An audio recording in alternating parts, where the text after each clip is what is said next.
At eto nga dahil paubos na naman yung stock namin sa rep, kaya naman namalengke kaming mag-asawa kahapon para sa meal plan namin for 1 week. Syempre dito sa bahay hindi talaga pwedeng mawala yung mga prutas dahil gustong gusto ng mga batang kumain ng prutas. Sa gulay naman konti nga lang din yung pinamili ko dahil may mabibilhan naman dito ng gulay.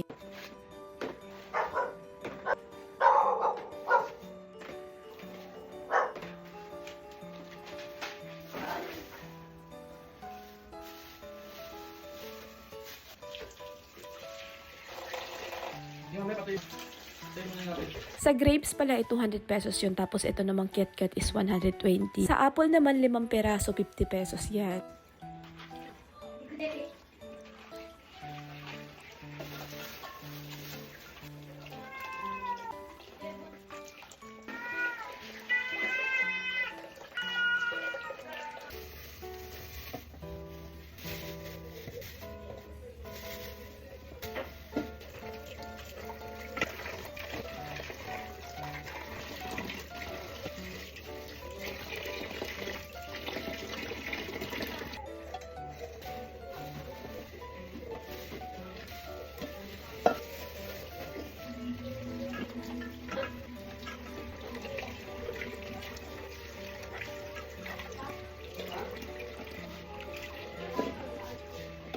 Umili nga rin pala ako ng mga frozen food katulad nitong hotdog dahil sa Thursday magpipield trip si Sanaya.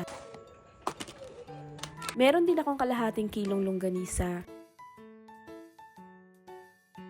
Dito naman sa whole chicken, hinati ko lang siya sa dalawa dahil dalawang putahe yung lulutuin ko dito. Bale, magluluto ako ng tinola at chicken curry. Meron din ako ditong 1 kilong pork kasi hindi ko pa alam kung anong luto yung gagawin ko dito. Pinahiwa ko na siya sa palengke ng pangsinigang. Meron din ako ditong atay ng manok, pwede kasi yung pangsahog sa pansit. Or pwede ding pang adobo at lalagyan ko na nga lang ng nilagang itlog. Narinate ko lang muna pala siya sa toyo at kalamansi.